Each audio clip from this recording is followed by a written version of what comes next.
listos para una nueva inmersión. Hoy nos adentramos en la historia de la peregrina. Una perla, digamos, emblemática. Una joya con una historia tan rica que nos abre una ventana a siglos de poder y de obsesión. Exacto, una perla que ha pasado por reyes ladrones e incluso estrellas de Hollywood. Y para guiarnos en este viaje, utilizaremos un artículo de la Wikipedia en español. A ver qué secretos nos desvela la peregrina. Empecemos por lo básico. ¿De dónde viene el nombre La Peregrina? Buena pregunta. Muchos asumen que se debe a sus viajes. Claro, por haber peregrinado por el mundo. Pero la realidad es que peregrina significa rara o peculiar. Ah, o sea que describe su forma. Exacto, su singular forma de lágrima. Tiene sentido. Aunque después de todo lo que ha vivido viajera, también le quedaría bien. Totalmente. Y hablando de su historia, empecemos por el principio. La peregrina fue encontrada en el siglo XVI. En el siglo XVI. Sí, en las Islas de las Perlas de Panamá. Un lugar ya famoso por sus perlas. Exacto. Imagínate el revuelo que causó su descubrimiento, una perla de ese tamaño y perfección. Debió ser increíble. ¿Y cómo llegó a la realeza? Pues terminó siendo un regalo para el rey Felipe II de España. Un regalo digno de un rey. ¿Y qué pasó después? La peregrina adornó a varias reinas españolas a lo largo de los siglos. A varias. Sí, figuras como Margarita de Austria-Estiria y Isabel de Borbón la lucieron en retratos famosos. Retratos que nos dan una idea del valor que se le daba a esta joya. Claro, era un símbolo de poder y estatus. Y por cierto, durante mucho tiempo se creyó que la primera reina en poseerla fue María Tudor de Inglaterra. Sí, pero investigaciones recientes han demostrado que eso no es cierto. Vaya, la historia siempre nos sorprende. Y hablando de sorpresas, hay otra confusión con el nombre La Peregrina. ¿Te refieres a lo de que se llama así por sus viajes? Exacto, mucha gente aún lo cree, pero ya hemos visto que no es así. Su nombre se debe a su forma única. Correcto. De hecho, incluso tuvo otros nombres como La Sola y La Margarita. La Sola, la Margarita, la Peregrina. Parece que necesitaba varios nombres para abarcar toda su singularidad. Sin duda. Y su historia también es única. Uno de los capítulos más dramáticos fue su robo por parte del hermano de Napoleón. El hermano de Napoleón. Sí, José Bonaparte. Eso sí que es una historia. Cuéntame, ¿cómo pasó? José Bonaparte fue nombrado rey de España por su hermano. Ah, claro. Y durante su reinado, digamos que aprovechó para llevarse algunos recuerdos. Recuerdos que incluían una de las perlas más valiosas del mundo. Exacto. Y cuando tuvo que ir a Estados Unidos, la peregrina lo acompañó. Increíble. De la corte española al exilio americano. Y la historia no termina ahí. La peregrina aún tenía mucho camino por recorrer. Un camino que seguiremos explorando en la próxima parte de nuestra inversión. La peregrina en América con José Bonaparte y su amante, como en una novela de aventuras. Un rey depuesto una perla legendaria. Un viaje transatlántico. La historia no termina ahí, ¿verdad? No, claro que no. Tras la muerte de José Bonaparte, la perla pasó a su sobrino. A su sobrino. Sí, a Luis Napoleón. Parece que esta perla tenía predilección por los Bonaparte. Curioso, ¿verdad? Pero el reinado de los Bonaparte sobre la peregrina llegó a su fin. Luis Napoleón la vendió. La vendió. ¿A quién? Al marqués de Abercorn en Inglaterra. De vuelta a Europa.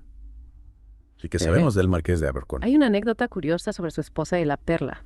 Resulta que la marquesa se negaba a que perforaran la perla. ¿Para qué? Para sujetarla al engarce. La peregrina se soltaba constantemente. Imagínate. Una perla de ese valor suelta debió ser una angustia. Totalmente. Pero la marquesa insistía en que no quería dañarla con una perforación. Un poco arriesgado, ¿no? Perder la peregrina por no hacerle un agujero. Desde luego. Pero por suerte no se perdió. Y esta anécdota nos dice mucho sobre la fascinación que ya se le tenía a la peregrina. Claro, no era una simple joya. Era un tesoro histórico. Tú mencionaste que los Abercorn la vendieron. Sí, a principios del siglo XX, la peregrina pasó por dos coleccionistas más y finalmente llegó a la famosa subasta de 1969. Donde Richard Burton se la regaló a Elizabeth Taylor. Exactamente. Una subasta que no estuvo exenta de polémica. Polémica. ¿Por qué? La familia real española intentó detener la subasta. Detener la subasta. Alegaban que la perla era falsa. Falsa. ¿En serio? Insistían en que ellos poseían la verdadera peregrina, una perla que Alfonso III había regalado a su esposa. O sea que había dos peregrinas. ¿Cómo es posible? Para entenderlo hay que remontarse a principios del siglo XX, cuando los Abercorn decidieron vender la peregrina. Ajá. Alfonso III tuvo la oportunidad de comprarla. Y no lo hizo. Le enviaron fotos, pero no llegaron a un acuerdo, aunque según algunos documentos, Alfonso III sabía que era la peregrina original. Espera, entonces, ¿por qué su familia años después decía tener la verdadera? Es un misterio. Algunos historiadores creen que Alfonso III compró otra perla similar, Y con el tiempo, esa se convirtió en la verdadera para la familia. Un poco enrevesado, ¿no? ¿Y qué pasó con la supuesta perla de Alfonso XIII? Esa perla la heredó Juan de Borbón y cuando renunció a sus derechos dinásticos en 1977, pasó al rey Juan Carlos II. La reina Sofía la ha lucido en varias ocasiones. Increíble. 2 perlas, 2 historias, 2 versiones de la realidad. ¿Y qué pasó con la polémica de la subasta? A pesar de las protestas, la casa de subastas y varios expertos confirmaron que la perla que compró Burton era la auténtica. Pero la duda sigue ahí. Totalmente. 2 versiones de la historia, 2 perlas que reclaman el mismo nombre. Un enigma digno de la peregrina. Y hablando de enigmas, ¿qué hay de la historia del caniche de Elizabeth Taylor? Es verdad que casi pierde la perla por su culpa. Ah, sí.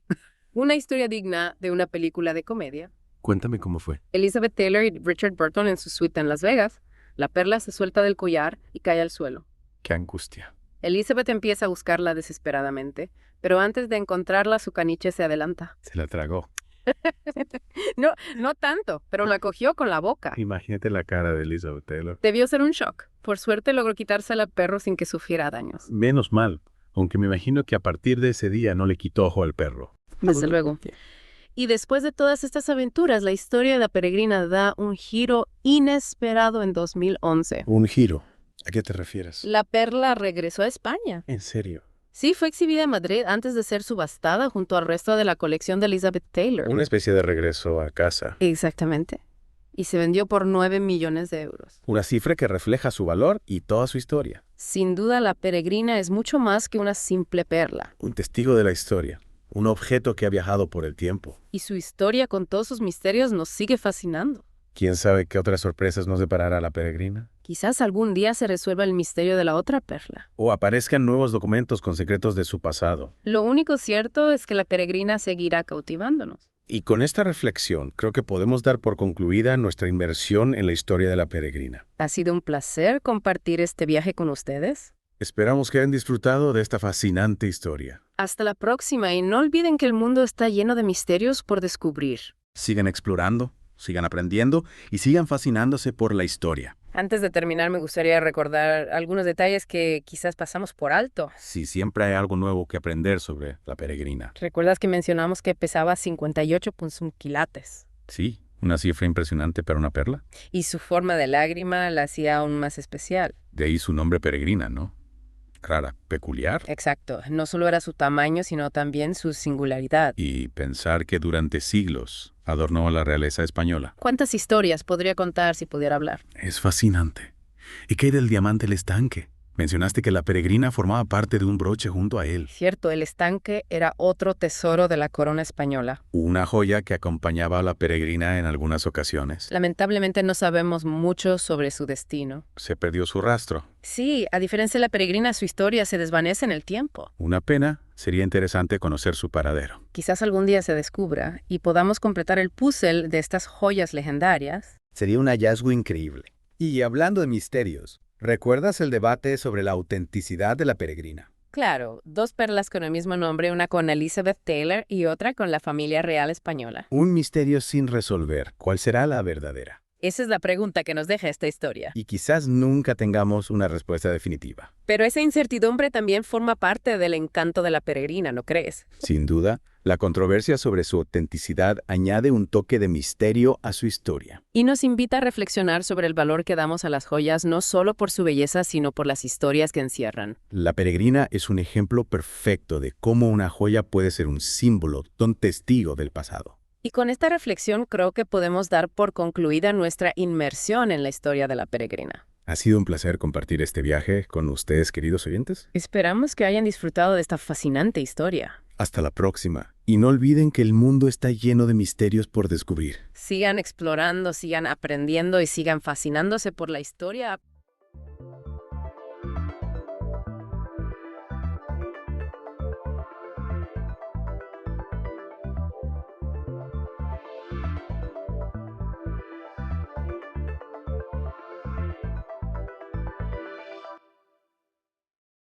Bienvenidos a nuestra inmersión profunda de hoy. Prepárense, porque nos adentramos en un tema que es literalmente de dimensiones alucinantes. Me encanta. Vamos a explorar el multiverso. Wow. Esta idea de que podría haber muchos universos más allá del nuestro, listos para expandir nuestras mentes. Desde luego. Es un concepto que ha fascinado a la humanidad durante siglos y ahora gracias a la física moderna podemos empezar a abordarlo con un poco más de rigor. Totalmente. Y para guiarnos en esta odisea cósmica, Sí. nos basaremos en el artículo de Wikipedia sobre el multiverso, Ay, genial. en español. Pero no se equivoquen, esto no es una clase de Wikipedia. Vamos a desentrañar las ideas más fascinantes ¡Qué bonito! y a conectarlas con las grandes preguntas que todos nos hacemos sobre el universo Claro. y nuestro lugar en él. Me parece un plan estupendo. El artículo de Wikipedia nos ofrece un buen punto de partida, Sí, especialmente porque se centra en la clasificación de Max Tegmark, que divide las teorías del multiverso en 4 niveles. Me encanta esa idea de niveles. Es como una escalera hacia lo desconocido, cada peldaño más alucinante que el anterior. Empecemos por el primer nivel, el multiverso de nivel Ascana. ¿Qué nos dice este primer escalón? Bueno, este nivel parte de la idea de un universo infinito. Si el universo es realmente infinito, entonces por pura probabilidad debe haber regiones que son idénticas a la nuestra. Espera, o sea que podría haber ahí fuera en algún lugar una copia exacta de nuestro sistema solar, de nuestro planeta, de nosotros mismos. Exactamente. Imagina que el universo es como un mosaico infinito donde cada tesela representa una región del espacio. Si el mosaico es infinito, entonces cualquier patrón, por complejo que sea, se repetirá infinitas veces. Vale, entiendo la idea del mosaico. Pero realmente podemos imaginar un universo tan vasto que contenga copias exactas de todo lo que conocemos. Es una idea que desafía nuestra intuición. Sin duda.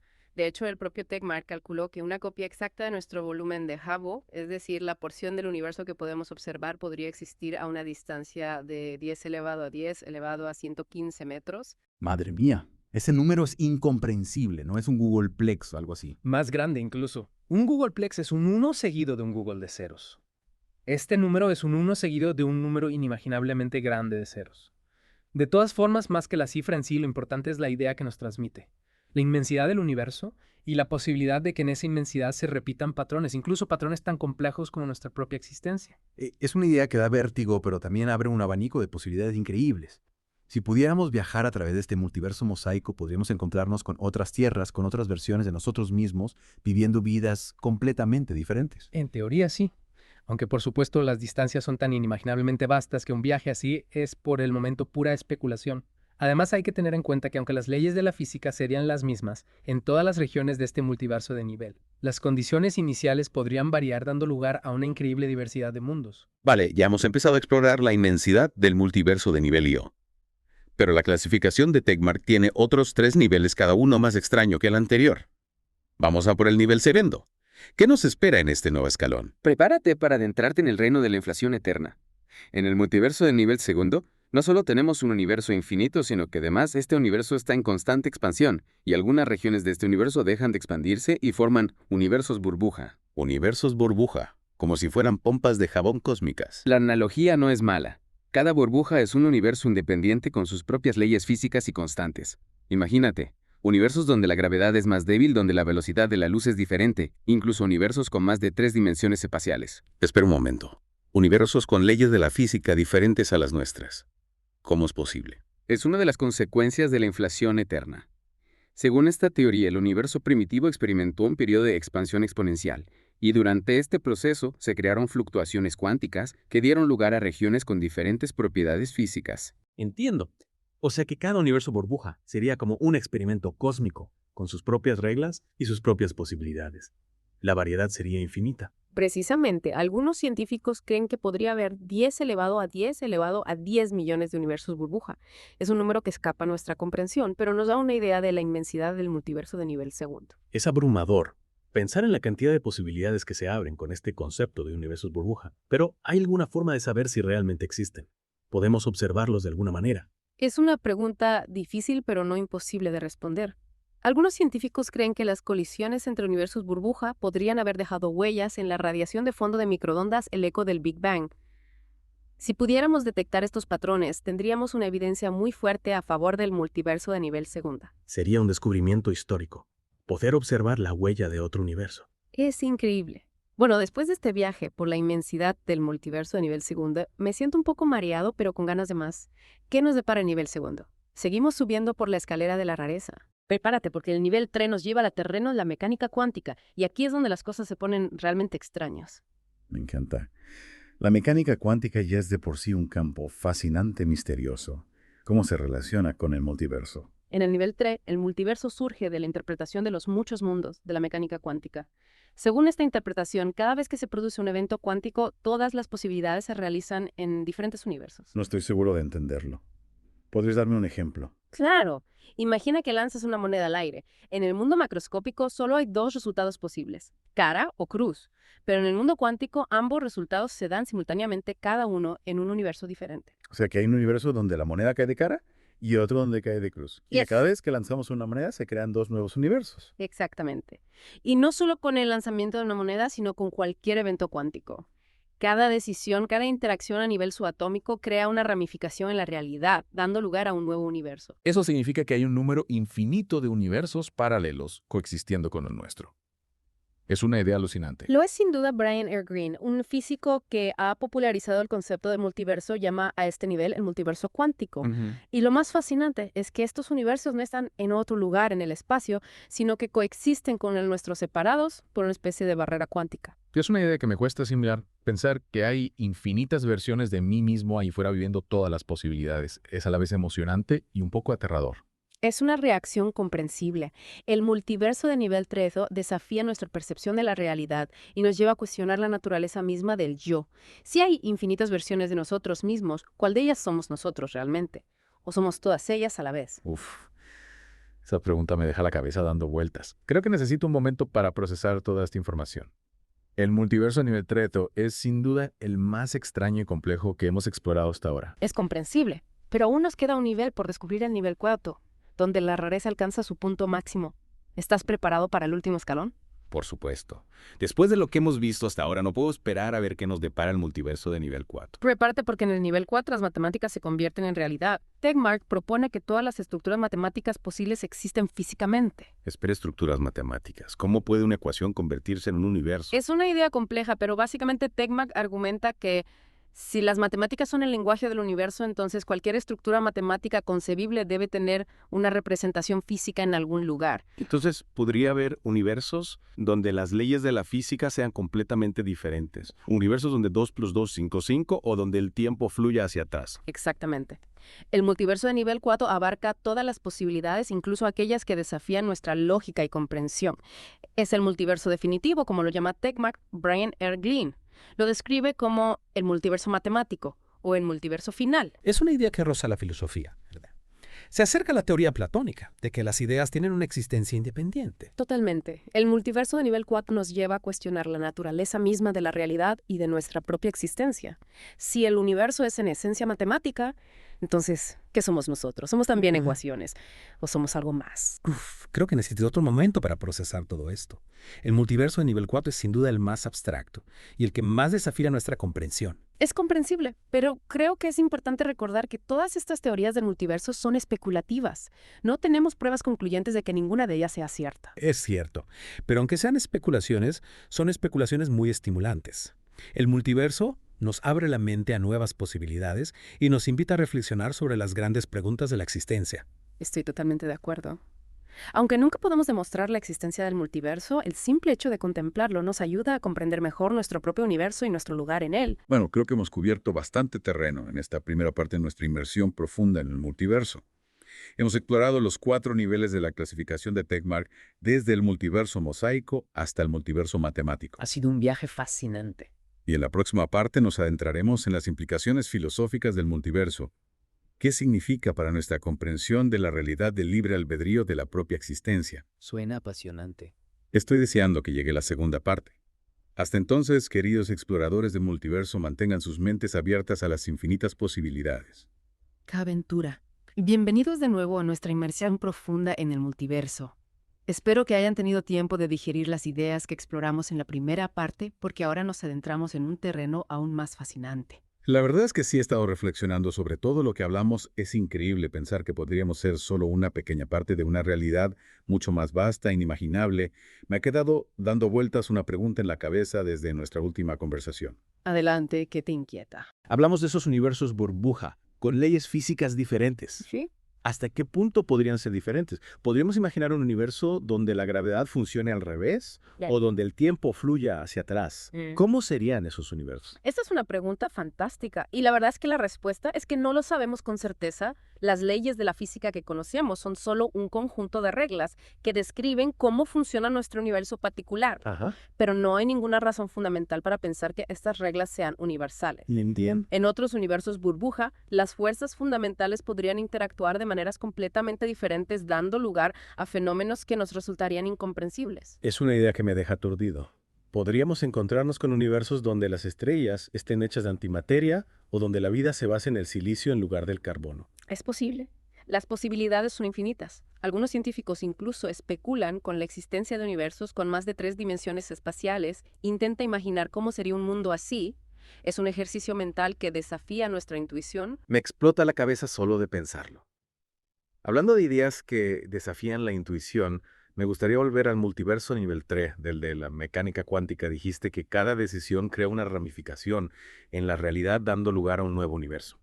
¿Significa eso que hay infinitas versiones de mí mismo ahí fuera viviendo todas las posibilidades? Esa es la esencia de la interpretación de los muchos mundos. Cada vez que te enfrentas a una decisión, por simple que sea, la realidad se divide en dos. Ya. Y en cada una de esas realidades tomas un camino diferente. Así que sí, en cierto modo hay infinitas versiones de ti mismo viviendo todas las vidas posibles. Es una idea que me produce una mezcla de fascinación y vértigo. Por un lado, es emocionante pensar que todas las posibilidades se realizan en algún lugar, pero por otro lado me pregunto, ¿qué pasa con mi yo en todo esto? ¿Soy la suma de todas esas versiones o solo una de ellas? Esa es una pregunta filosófica muy profunda. Algunos argumentan que cada versión de ti mismo es un individuo único con su propia conciencia y su propio destino. Otros creen que hay una especie de continuidad entre todas las versiones, una especie de hilo conductor que las une. No sé qué pensar, es un concepto tan radical que desafía nuestra comprensión del yo. Y hablando de conceptos radicales, hay otro tipo de multiverso que me gustaría explorar, el multiverso simulado. Podríamos ser, sin saberlo, personajes de un videojuego cósmico. Esa es una de las ideas más intrigantes que surgen del multiverso de nivel 4. Si las matemáticas son el lenguaje del universo, y si una civilización suficientemente avanzada pudiera crear simulaciones indistinguibles de la realidad, entonces, ¿quién nos dice que nosotros mismos no seamos parte de una simulación? Es una idea que me da un poco de escalofríos, pero no puedo negar que es fascinante si fuéramos una simulación. ¿Habría alguna forma de saberlo? ¿Podríamos encontrar algún fallo en la Matrix? Esa es una pregunta que ha intrigado a muchos científicos y filósofos. Algunos han propuesto experimentos para detectar posibles anomalías en las leyes de la física, que podrían indicar que nuestro universo es una simulación, pero hasta ahora no hay ninguna evidencia concluyente. Entiendo. Así que por ahora, la posibilidad de que seamos una simulación sigue siendo una especulación, pero una especulación muy sugerente sin duda. Bueno, después de explorar todos estos tipos de multiverso, me pregunto si hay alguna forma de saber cuál de estas teorías, si es que alguna es la correcta. Esa es la gran pregunta, ¿verdad? Por ahora, todas estas teorías son especulativas. No tenemos pruebas definitivas de la existencia de ningún multiverso. Pero ¿hay alguna forma de buscar evidencias? ¿Algún experimento que nos pueda dar pistas? Sí, hay algunas vías de investigación prometedoras, como mencionamos antes. Algunos científicos creen que las colisiones entre universos burbuja podrían haber dejado huellas en la radiación de fondo de microondas. Sí. Si pudiéramos detectar estos patrones, sería una evidencia muy fuerte a favor del multiverso de nivel 1. Eso sería un descubrimiento histórico.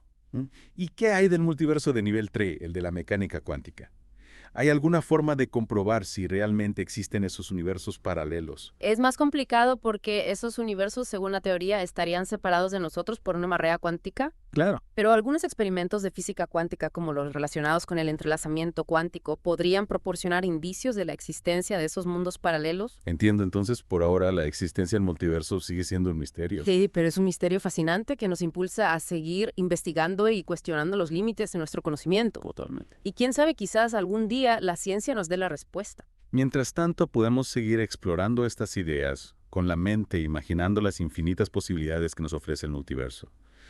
Y hablando de posibilidades, hay una pregunta que me ha estado rondando desde que empezamos a hablar del multiverso. ¿Qué pasaría si pudiéramos viajar a otros universos? Por los viajes interdimensionales. Esa es una pregunta que ha fascinado a la humanidad desde hace mucho tiempo. Sí. Por ahora, la posibilidad de viajar a otros universos es pura especulación. No tenemos ninguna teoría científica que lo permita ni ninguna evidencia de que sea posible. Pero podría ser posible en el futuro. Podríamos descubrir alguna tecnología o algún portal que nos permita cruzar las barreras entre universos. No podemos descartarlo por completo. La ciencia está llena de sorpresas.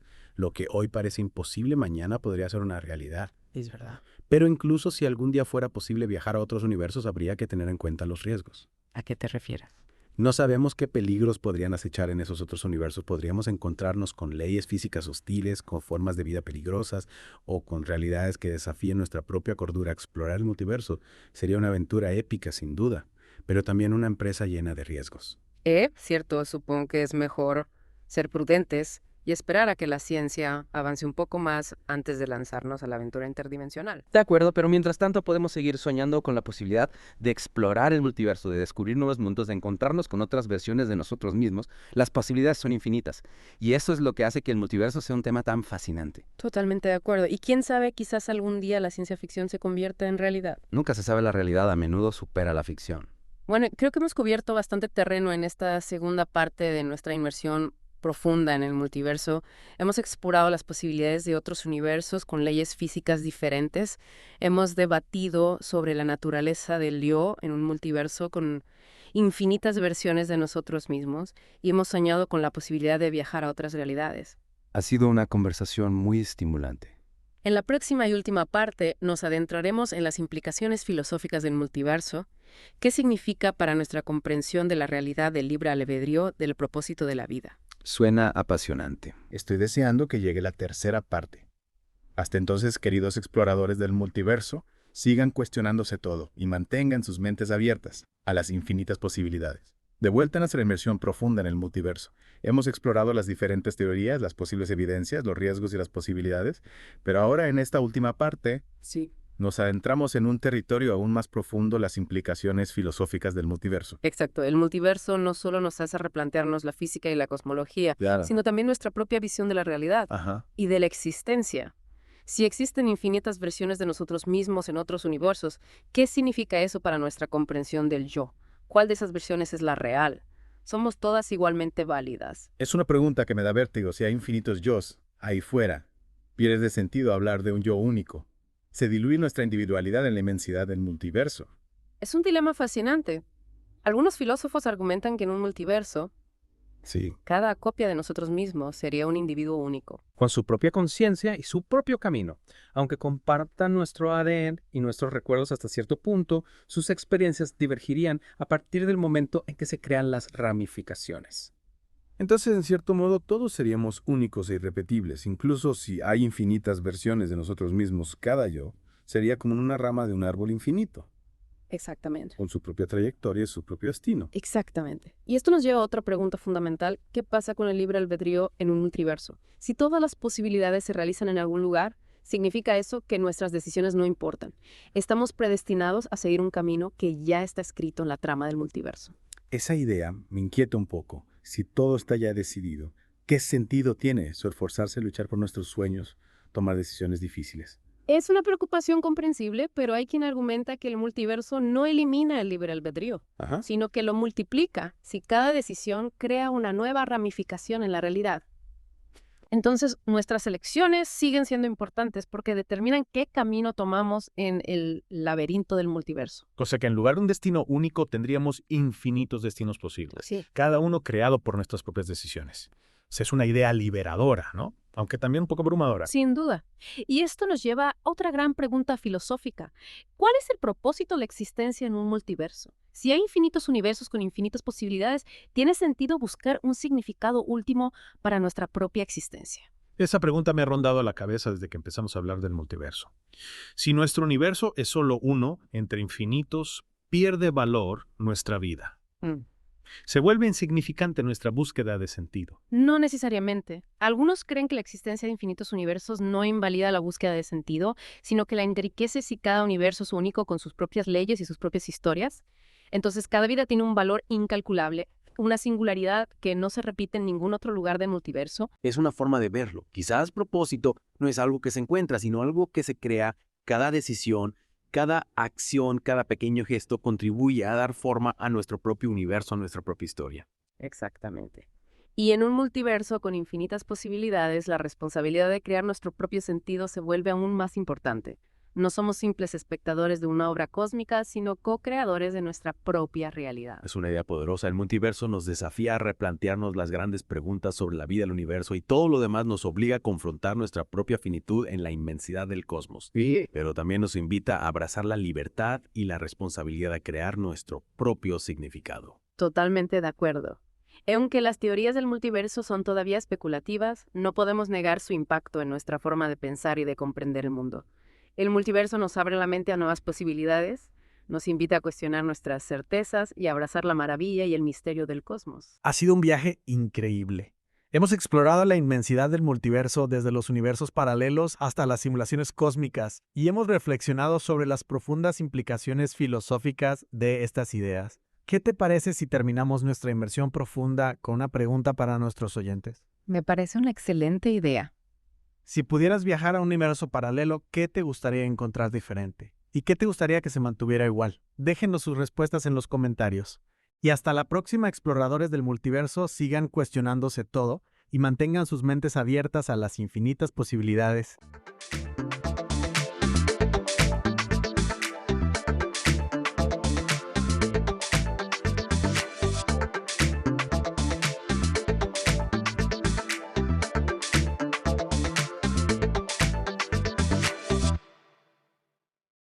Bienvenidos a una nueva inmersión.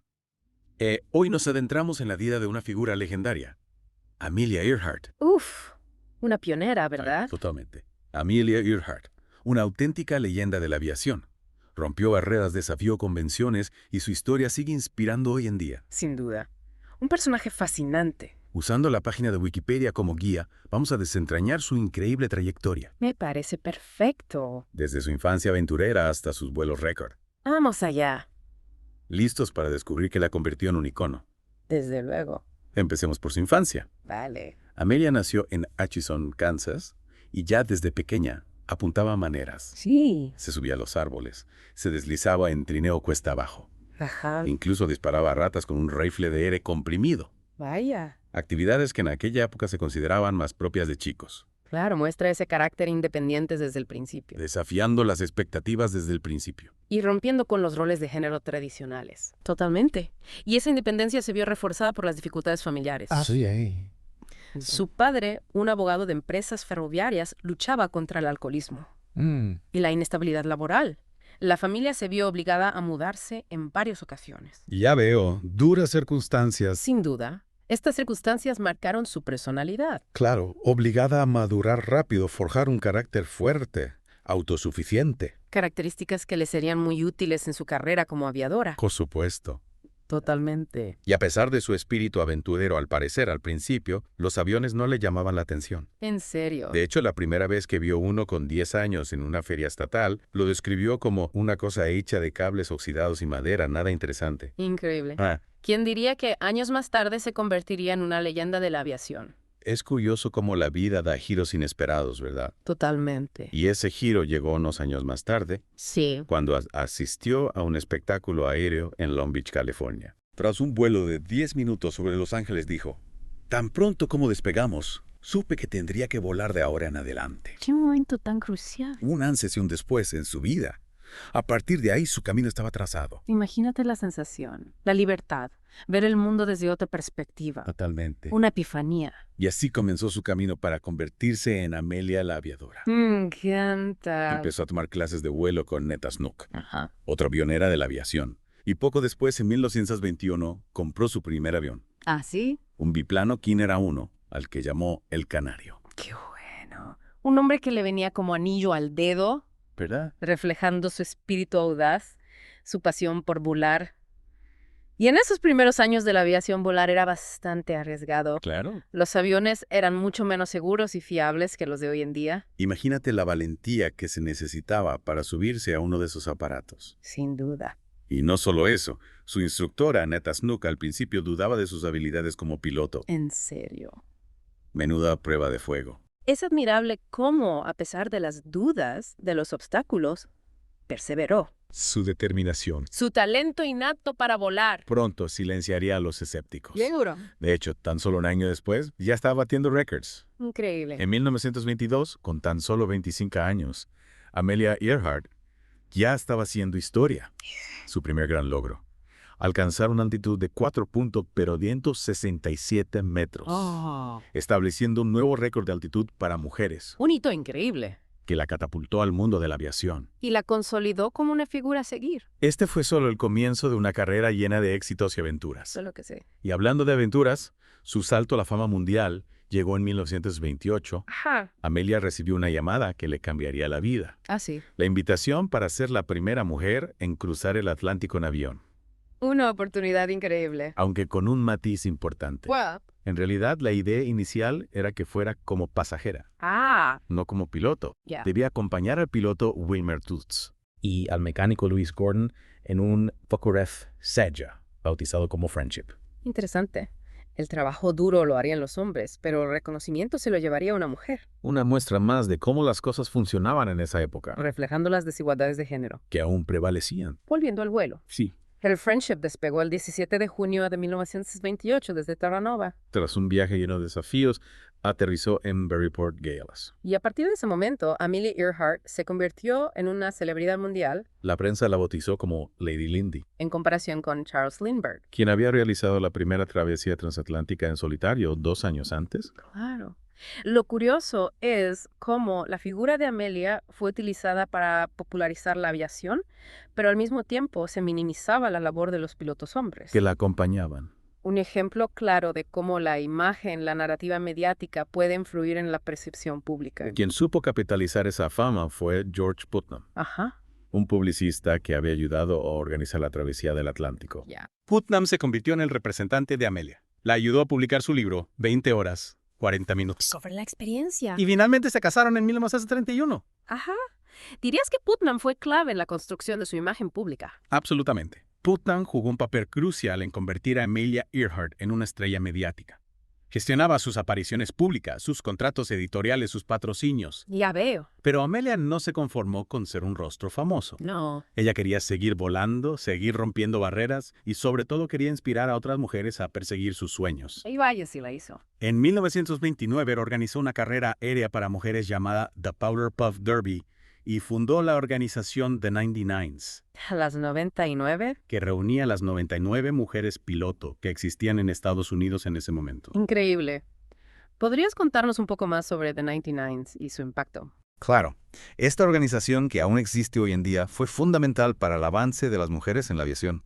Ofrecía apoyo, formación, oportunidades para las mujeres de piloto, creando una red de colaboración y empoderamiento en un campo tradicionalmente dominado por hombres. Una iniciativa increíble. Amelia no solo aspiraba a alcanzar sus propias metas. Sino que quería crear un espacio para que otras mujeres también pudieran triunfar. Y hablando de triunfar 5 años después de su primer vuelo transatlántico, Amelia decidió que era hora de volver a cruzar el océano. Otra vez. Pero esta vez en solitario. En solitario. Y en 1932, a bordo de un Lockheed Vega 5B, Ajá. Amelia Earhart despegó de Terranova. Increíble. Y tras un vuelo agotador y peligroso, aterrizó en Irlanda. Convirtiéndose en la primera mujer en realizar un vuelo transatlántico en solitario sin escalas. Menuda hazaña. Imagínate los desafíos. La navegación con instrumentos rudimentarios. Las condiciones meteorológicas impredecibles. El cansancio extremo. Demostró al mundo que las mujeres podían ser tan hábiles y valientes como los hombres en el campo de la aviación. Desde luego. Y además de la hazaña en sí, hay una anécdota bastante divertida sobre ese aterrizaje en Irlanda. Sí. Al parecer Amelia no sabía exactamente dónde había aterrizado. Le preguntó a un hombre que se acercó, ¿dónde estoy? Ja, ja, ja. Y él le respondió, en el pastizal de Gallagher, vienes de lejos. Ja, ja, ja. A lo que Amelia contestó, de Estados Unidos. Qué imagen tan surrealista, reflejando la magnitud de la hazaña. Un vuelo que la llevó a cruzar un océano, Aterrizar en un lugar desconocido. confiando en su instinto y en sus habilidades como piloto. Totalmente. Tras este éxito, los reconocimientos no se hicieron esperar. Amelia recibió las llaves de varias ciudades, fue nombrada la mujer más destacada del año y continúa batiendo récords de velocidad en su Lockheed Vega. Su nombre se convirtió en sinónimo de aventura, valentía y superación. Amelia Earhart se había convertido en una leyenda viviente, pero su sed de aventura no estaba saciada. Ah, no. Amelia soñaba con un reto aún mayor, de la vuelta al mundo en avión. Wow. Y es aquí donde nuestra inmersión en la vida de Amelia Earhart se vuelve aún más emocionante. Sin duda. Su intento de circunnavegar el globo terráqueo es la parte más conocida, pero también la más trágica de su historia. Un viaje que, como sabemos, acabaría en misterio. Retomamos nuestra inmersión en la vida de Amelia Earhart, una mujer que, como hemos visto, rompió barreras, desafió las convenciones de su tiempo. Dejemos atrás sus primeros logros y adentrémonos en la que sería su última y más ambiciosa aventura. Su intento de circunnavegar el globo terráqueo. Exacto, una aventura que lamentablemente terminaría en tragedia. Y misterio. Pero antes de llegar a ese punto, me gustaría entender mejor la magnitud del desafío que Amelia se había propuesto. Claro.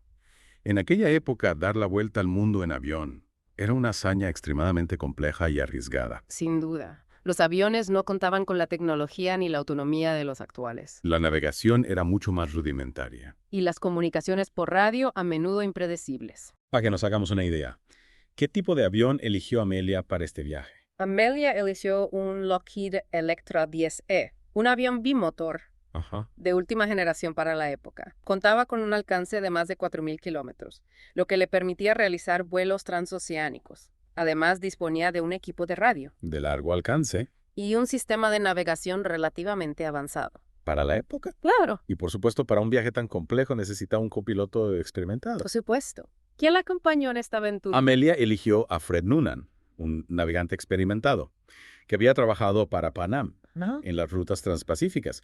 Noonan era un experto en navegación astronómica y en el uso de radiogoniómetros, herramientas esenciales para orientarse en un vuelo de larga distancia. Sin referencias visuales. Exacto. Es decir, un equipo preparado para afrontar un desafío de tal envergadura. Sin duda.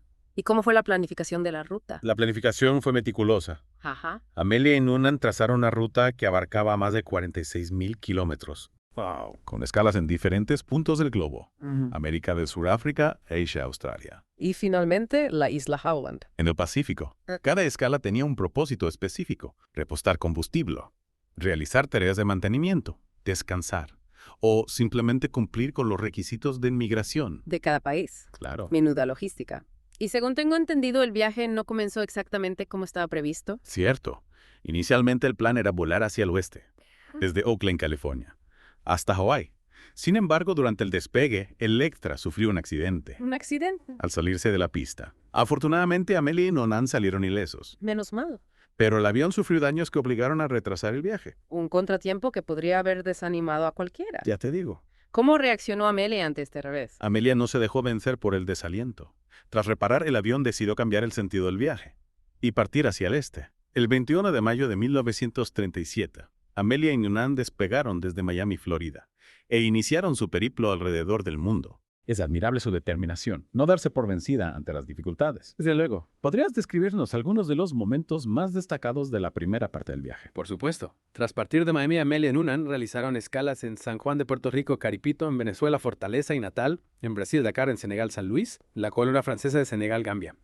Camiagao, en la colonia francesa de Sudán, Fort Lamy, en Achar el Fasher, en Sudán, Massawa, en Eritrea, Assab, en la colonia italiana de Eritrea, Karachi, en India, Calcuta, en India y Akiab, en Birmania. Menuda lista de destinos. Es increíble pensar en los desafíos que debieron enfrentar en cada etapa del viaje. En efecto, las condiciones meteorológicas cambiantes, la falta de infraestructuras en algunos lugares, las reparaciones imprevistas, el cansancio acumulado.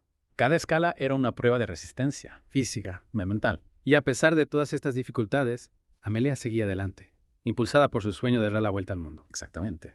Amelia era una mujer tenaz y decidida, con una gran pasión por la aviación. Pero lamentablemente no todo iba a ser fácil en este viaje. No. Durante la escala en Bandung, En la isla de Java. Amelia enfermó de disentería, Una infección intestinal. que debilitaría su salud durante el resto del viaje. Claro. Un contratiempo que sin duda complicó aún más las cosas. A partir de ahí, ¿cómo continuó el viaje? Tras recuperarse en Bandung, Amelia y Noonan continuaron su ruta hacia el este, realizando escalas en Surabaya, en la isla de Java Kupang, en Timor Occidental, Darwin, en Australia y la Nueva Guinea, Y la sería la última parada. antes de enfrentarse al tramo más largo, Y peligroso del viaje. el vuelo sobre el Océano Pacífico, Hasta la isla Howland. un vuelo de más de 4.000 kilómetros sobre mar abierto, con pocas posibilidades de aterrizaje de emergencia.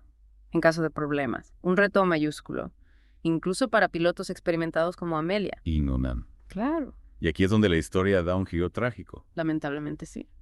El 2 de julio de 1937, Amelia y Noonan despegaron de LA con destino a la isla Howland, manteniendo contacto por radio con el guardacostas estadounidense Itasca. Que esperaba su llegada. ¿Qué sucedió a partir de ese momento? La comunicación por radio fue intermitente y dificultosa debido a las condiciones atmosféricas. A medida que se acercaban a la isla Howland, los mensajes se volvían más confusos y desesperados. Amelia reportaba problemas para encontrar la isla La visibilidad era escasa, y el combustible se agotaba rápidamente. es decir, una situación crítica. ¿Qué información tenemos de las últimas transmisiones de radio? Las últimas transmisiones de radio registradas por el Itasca revelan la angustia de Amelia. Y de Noonan. En un momento dado, Amelia transmitió: Corako Aikuku, llamando al Itasca. Debemos estar encima de ustedes, pero no los vemos. El combustible se está agotando. Poco después se recibió una última transmisión, muy débil. E inteligible. Y a partir de ese momento, el silencio. Un silencio que marcaría el inicio de uno de los mayores misterios de la aviación. ¿Qué ocurrió con Amelia Earhart? Y con Fred Noonan. ¿Qué falló en ese último vuelo? Son preguntas que a día de hoy siguen sin respuesta definitiva. Exacto. A pesar de las intensas búsquedas que se llevaron a cabo en la zona, nunca se encontraron restos del avión, ni de sus ocupantes. La desaparición de Amelia Earhart se convirtió en un enigma que ha fascinado e intrigado al mundo durante décadas. Y aunque el misterio sigue sin resolverse por completo a lo largo de los años, se han formulado diversas teorías, hipótesis. Para intentar explicar lo sucedido, ¿podrías contarnos algunas de las más relevantes? Por supuesto. Pero antes de adentrarnos en las teorías sobre la desaparición de Amelia Earhart, creo que es un buen momento para hacer una pausa y retomar la historia en la tercera parte de nuestra inversión. Perfecto. Nos vemos en un momento para seguir explorando este fascinante, enigmático capítulo en la vida de Amelia Earhart. Retomamos nuestra inmersión en la vida de Amelia Earhart, una mujer que nos ha cautivado con su valentía, su determinación y espíritu pionero. En la última parte de nuestro recorrido, nos quedamos en el momento crucial, la desaparición de Amelia y su copiloto Fred Noonan durante su vuelo sobre el Pacífico camino a la isla Howland. Un misterio que ha generado innumerables especulaciones y teorías. A lo largo de los años, preparado para sumergirnos en las diferentes hipótesis que intentan explicar qué ocurrió con Amelia Earhart. Totalmente. Empecemos por lo básico. ¿Cuáles fueron las primeras reacciones tras la desaparición de Amelia? Inmediatamente después de perder contacto con Amelia, el guardacostas Itasca inició una intensa búsqueda en la zona. Se desplegaron barcos y aviones cubriendo miles de kilómetros cuadrados en el Pacífico. La Armada de los Estados Unidos también se unió a la búsqueda. Pero a pesar de todos los esfuerzos, no se encontraron rastros del avión ni de sus ocupantes. Es decir, una búsqueda masiva que no arrojó ningún resultado concluyente. ¿Cuándo se dio por finalizada la búsqueda oficial? La búsqueda oficial se suspendió el 19 de julio de 1937, 2 semanas después de la desaparición de Amelia. A partir de ese momento, el misterio de su destino se convirtió en un tema de debate e investigación para historiadores expertos en aviación y entusiastas de todo el mundo. Y a lo largo de las décadas han surgido diversas teorías para intentar explicar la desaparición de Amelia Earhart. ¿Podrías hablarnos de algunas de las más relevantes? Claro. Una de las teorías más populares es la del accidente en el mar. Esta teoría sostiene que Amelia y Noonan se quedaron sin combustible y se estrellaron en el Océano Pacífico hundiéndose sin dejar rastro. Es una teoría lógica considerando las últimas transmisiones de radio, donde Amelia indicaba que el combustible se agotaba. ¿Hay alguna evidencia que respalde esta teoría? Hay algunos indicios, aunque no concluyentes. Por ejemplo, algunos expertos han analizado las corrientes marinas en la zona y han determinado que si el avión se hubiera estrellado en el mar, los restos podían haber sido arrastrados hacia el noroeste, lejos de la zona de búsqueda inicial. Entiendo. ¿Qué otras teorías se han planteado? Otra teoría popular es la del aterrizaje forzoso en una isla desierta. Esta teoría sugiere que Amelia y Noonan lograron realizar un aterrizaje de emergencia en alguna isla del Pacífico, pero que no pudieron contactar con el exterior y fallecieron por falta de recursos o por las condiciones extremas. Esa teoría parece sacada de una película de aventuras. ¿Hay alguna isla en particular que se considere candidata para este aterrizaje forzoso? Sí. Una de las islas que ha centrado la atención de los investigadores es la isla Nikumaroro, también conocida como Isla Gardner, un atolón deshabitado del Pacífico. ¿Y qué evidencias existen que relacionen Nikumaro con la desaparición de Amelia? En la década de 1940 se encontraron en Nikumaro algunos objetos que podrían haber pertenecido a Amelia y los restos de un campamento improvisado, un frasco de crema para peca similar al que usaba Amelia y un fragmento de lo que parecía ser un zapato de mujer. Es decir, indicios que, aunque no son definitivos, alimentan la teoría del aterrizaje forzoso en Nikumaro. Exacto. Y en los últimos años se han realizado varias expediciones a la isla en busca de más evidencias. Incluso se ha analizado un hueso encontrado en la isla que algunos expertos creen que podría pertenecer a Amelia, aunque los resultados de las pruebas de ADN no han sido concluyentes. Un auténtico rompecabezas con piezas que parecen encajar pero que aún no revelan la imagen completa. ¿Hay alguna otra teoría que merezca la pena mencionar? Sí, una teoría menos popular pero que también tiene sus defensores es la de la captura por los japoneses. Esta teoría sostiene que Amelia y Noonan se desviaron de su ruta y fueron capturados por las fuerzas japonesas en alguna isla del Pacífico. ¿Y qué argumentos se esgrimen para apoyar esta teoría? Algunos investigadores argumentan que en la década de 1930 Japón estaba expandiendo su influencia en el Pacífico y que vería con recelo la presencia de aviones estadounidenses en la zona. Además, se sabe que algunos habitantes de las Islas Marshall controladas por Japón en aquella época afirmaban haber visto a una mujer caucásica y a un hombre que encajaban con las descripciones de Amelia y Noonan. Entiendo. Es decir, que la teoría de la captura por los japoneses se basa más en especulaciones y en testimonios no verificados que en pruebas concretas. Exacto. Hasta la fecha no ha surgido ninguna evidencia concluyente que respalde esta teoría. Sin embargo, el hecho de que Amelia y Noonan desaparecieran en una zona de creciente tensión geopolítica alimenta las especulaciones. Es fascinante cómo un misterio sin resolver puede generar tantas teorías e hipótesis. Parece que la historia de Amelia Earhart, aunque truncada por la tragedia, sigue viva en la imaginación colectiva. Sin duda, Amelia Earhart se convirtió en un icono de la aviación, una pionera que desafió los límites y rompió barreras en un mundo dominado por hombres. Su valentía, su determinación y su espíritu aventurero la convirtieron en un modelo a seguir para generaciones futuras. Y aunque su desaparición sigue siendo un enigma, su legado perdura. Amelia nos enseñó que no hay límites para los sueños, que las mujeres pueden alcanzar cualquier meta que se propongan, y que la aventura, la curiosidad y el deseo de superación son motores esenciales para una vida plena. Y a ti, querido oyente, te invitamos a reflexionar sobre la historia de Amelia Earhart. ¿Qué te inspira su figura? ¿Qué barreras te gustaría romper en tu propia vida? La aventura continúa. Muchas gracias por acompañarnos en esta emocionante inmersión en la vida de Amelia Earhart. Esperamos que hayas disfrutado del viaje. Hasta la próxima.